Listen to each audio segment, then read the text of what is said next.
Praise the lord, God's morning. प्रभु की स्तुति, तारीफ और जय जयकार एक और बार। यह धन्यवाद का समय, स्तुति का समय, प्रभु के नाम को महिमा देने का समय। आमीन। आइए शुरुआत करेंगे। आज 15वां अध्याय पढ़ेंगे, प्रभु की स्तुति करेंगे। यह है परमेश्वर का वचन। प्रभु हमसे बात करे। आमीन। 15 चैप्टर, व्यवस्था विवरण। प्रभु अपने वचन से बात करे। यहाँ पर बात हो रही है 7वें वर्ष के बारे में, जो छुटकारे का वर्ष है। छुटकारे की कहानी क्या है? पुराने नियम में जो यहोवा ने दी, मिलकर पढ़ते हैं। 15 अध्याय के पहले वचन से लिखा है, 7 वर्ष बीतने पर तुम छुटकारा दिया करना, अर्थात जिस किसी ऋण देने वाले ने अपने पड़ोसी को कुछ उधार दिया हो, वह उसे छोड़ दे और अपने पड़ोसी या भाई से उसे बरबस न भरवाए, क्योंकि यहोवा के नाम से इस छुटकारे का प्रचार हुआ है।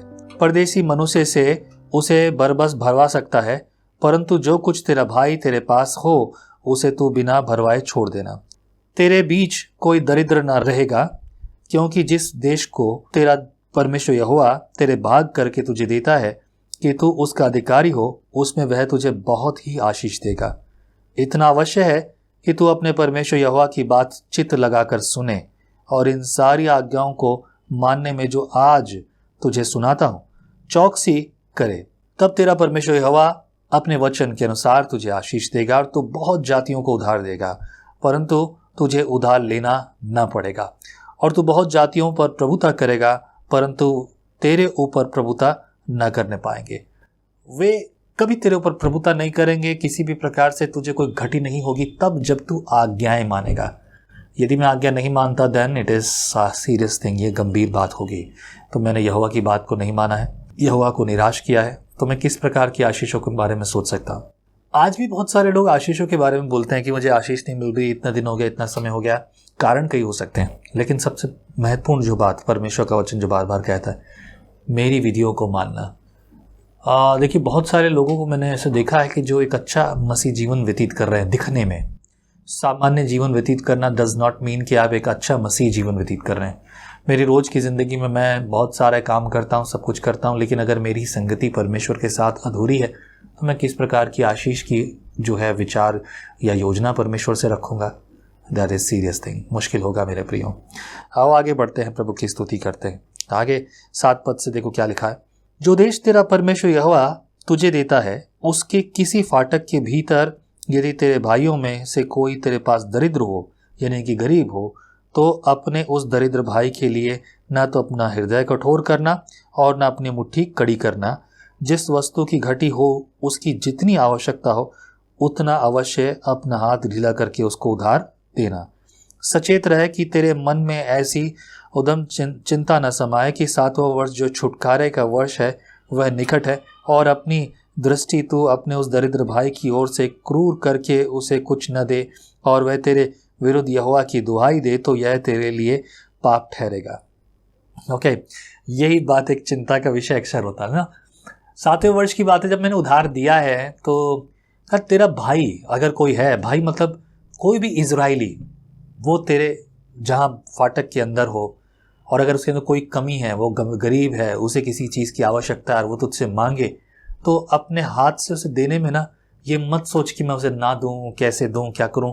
यहोवा तुझे आशीष देने वाला है, वो तुझे देगा। भरोसा रखो इस बात पर। हम धन को अर्जित कर रखने के बारे में सोचते हैं, ये ठीक है, बुरी बात नहीं है। रिसेंटली मैंने चर्च में कहा सबको कि मैंने आने वाले दिन गंभीर होंगे, और इन गंभीर दिनों से बेहतर है कि आप अपनी व्यवस्थाओं को करें, थोड़ा धन अर्जित करें। धन है तो बहुत सी व्यवस्थाएं आपके लिए आसान हो जाएगी, चिंताएं थोड़ी कम हो जाएंगी। ऐसा नहीं कि खत्म हो जाएंगी। धन जिनके पास है, चिंताएं खत्म कभी नहीं होती, अभिलाषाएं कभी खत्म नहीं होती, लेकिन थोड़ा आपको सहारा मिलेगा। पर अगर जहां जरूरत है तो पहले वहां दो।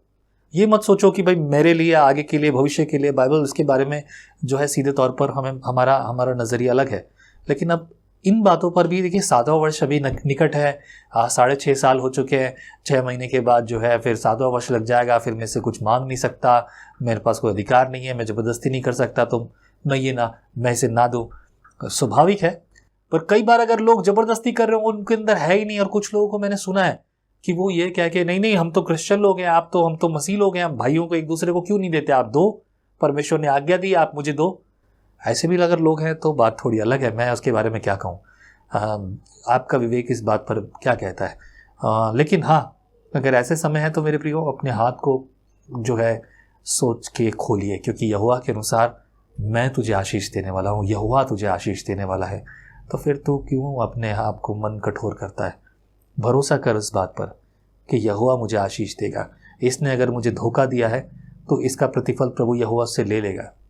आपको आपका अन्याय नहीं, आपको अन्याय में नहीं फंसने देगा, क्योंकि वो आपका युद्ध लड़ने वाला, वो आपका न्याय करने वाला है। 10 पद से पढ़ूंगा। तू उसको अवश्य देना और उसे देते समय तेरे मन को बुरा ना लगे, क्योंकि इसी बात के कारण तेरा परमेश्वर यहोवा तेरे सब कामों में जिनमें तू अपना हाथ लगाएगा तुझे आशीष देगा। तेरे देश में दरिद्र तो सदा पाए जाएंगे, इसलिए मैं तुझे यह आज्ञा देता हूँ कि तू अपने देश में अपने दीन दरिद्रों भाइयों को अपने हाथ ढीला करके अवश्य दान देना। जिसको तू दे सकता है अवश्य देना, और मैं तेरे हाथों में जिसमें भी तू हाथ लगाएगा उसमें तेरे को आशीष दूंगा। 12 पद में, यदि कोई भाई बंधु अर्थात कोई इब्री या इब्रीन तेरे हाथ बिके और वह 6 वर्ष तेरी सेवा कर चुके, तो 7वें वर्ष उनको अपने पास से स्वतंत्र करके जाने देना। और जब तू उसको स्वतंत्र करके अपने पास से जाने दे, वह उसे छूछे हाथ न जाने देना, वरन अपनी भेड़ बकरियां और खलिहान और दाख मधु के कुंड में से उसको बहुतायत से देना। तेरे परमेश्वर यहोवा ने तुझे जैसी आशीष दी हो उसी के अनुसार उसे देना। और इस बात को स्मरण रखना कि तू भी मिस्र देश में दास था और तेरे परमेश्वर यहोवा ने तुझे छुड़ा लिया। इस कारण मैं आज तुझे यह आज्ञा सुनाता हूँ, और यदि वह तुझ से और तेरे घराने से प्रेम रखता और तेरे संग आनंद से रहता हो, और इस कारण तुझसे कहने लगे मैं तेरे पास से न जाऊंगा, तो सुतारी लेकर उसका कान किवाड़ पर लगाकर छेदना, और वह सदा तेरा दास बना रहेगा। और अपनी दासी से भी ऐसा ही करना। जब तू उसको अपने पास से स्वतंत्र करके जाने दे, तब उसे छोड़ देना तुझको कठिन न जान पड़े, क्योंकि उसने 6 वर्ष तो मजदूरों के बराबर तेरी सेवा की है, और तेरा परमेश्वर यहोवा तेरे सारे कामों में तुझको आशीष देगा। दासों के बारे में भी अगर मैं कहूँ तो दान के बारे में जब बात की थी ना, बहुत ज़रूरी है। दान देना वाकई में एक बड़ा आनंद का फल है। मैं कहता हूँ कि छोटा छोटा काम करना शुरू कीजिए। अगर आपको ये भारी लगता है, आपको लगता है कि नहीं ये वो नहीं होगा, या आपको देने में कभी तकलीफ़ होती है कि मैं कैसे दे दूँ, मेरे पास है नहीं, या वो नहीं है मुझे चाहिए, और अभिलाषाएँ अगर आपकी बड़ी है, ये तो अव्वल पाप है। लेकिन अगर ऐसा है भी तो थोड़े थोड़े में शुरुआत कीजिए, छोटी छोटी चीज़ों में शुरुआत कीजिए, और आपको बड़ा आनंद आएगा मेरे प्रियों। यह आनंद यहोवा की ओर से आएगा। मैंने अपने जीवन में ऐसा पाया है, मैंने जब भी अपने हाथ को खोला है, मैं कभी भी जो है वीक ना रहा। मैं लोगों की चिंता करता रहा कि मुझे ये करना है, और मैंने हमेशा बहुतायत से पाया है। आई रियली गॉट ब्लेस्ड, मैंने बहुत आशीष पाई है। So I really want to do it more. जितना हो सकता है मैं वो करना चाहता हूँ, और मैं आशीषित होता रहता हूँ, भले ही थोड़ा सा ही, जैसा भी हो, जैसा आपके मन में है। इसके बाद आइए 19 पद से पढ़ेंगे। तेरी गायों और भेड़ बकरियों के जितने पहलौठे नर हो, उन सबों को अपने परमेश्वर यहोवा के लिए पवित्र रखना। अपनी गायों के पहलौठों से कोई काम न लेना, और न अपनी भेड़ बकरियों के पहलौठों का ऊन कतरना। उस स्थान पर जो तेरा परमेश्वर यहोवा चुन लेगा, तो यहोवा के सामने अपने घराने समेत प्रति वर्ष उसका मांस खाना। परंतु यदि उसमें किसी प्रकार का दोष हो, अर्थात वह लंगड़ा या अंधा या उसमें किसी और ही प्रकार की बुराई का दोष हो, तो उसे अपने परमेश्वर यहोवा के लिए बलि न करना। उसको अपने फाटकों के भीतर खाना। शुद्ध और अशुद्ध दोनों प्रकार के मनुष्य जैसे चिंकारे और हिरण का मांस खाते हैं, वैसे ही उसका भी खा सकेंगे, परंतु उसका लहू न खाना। उसे जल के समान भूमि पर उड़ेल देना। God is very clear about his principles and plans and ideas and all.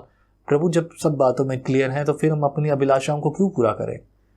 पता, एक बड़ी समस्या थी पुराने नियम में। विश्वास की पालना के लिए तब पवित्र आत्मा की अगुवाई नहीं थी, बट नाउ वी हैव। तब हम नियम और कानूनों से चलते थे, अब हम अनुग्रह से चलते हैं। भले अब हम बंधे ना हो इन सारे कामों से, इन सारी बातों से। आज के समय में ये बलिदान करना, ये सब कुछ करना आसान नहीं। अगर ये होता तो आज ये सब कुछ हमारे लिए हो चुका। जब सब कुछ आसान है तो फिर उन बातों को आसानी से क्यों नहीं लेते? प्रभु आपके जीवन में कार्य करे। मुझे बड़ी आशा है कि प्रभु ने आपको प्रेरित किया है। मैं प्रेरित होता हूँ, आप भी प्रेरित हुए होंगे। प्रभु बहुत आशीष करे। मेरे लिए आनंद की बात है ये पढ़ना, आपके लिए सुनना और जीवन में लागू करना भी आनंद होना चाहिए। प्रभु आपके साथ हो। आमीन। Be blessed. प्रभु आपको और आपके पूरे परिवार को बहुत आशीष करे। जय मसीह की। आप कहते हैं एक कप कॉफी मेरा दिन बना देती है, पर आपका मॉर्निंग डिवोशन विजनरी रेडियो और टीवी पर आपकी जिंदगी। हम हमेशा सोचते हैं कि शायद मैं भी बाइबल कॉलेज जाकर बाइबल को अच्छे से सीखता, पर अब आपके लिए है visionary TV, deep Hindi Bible study के लिए।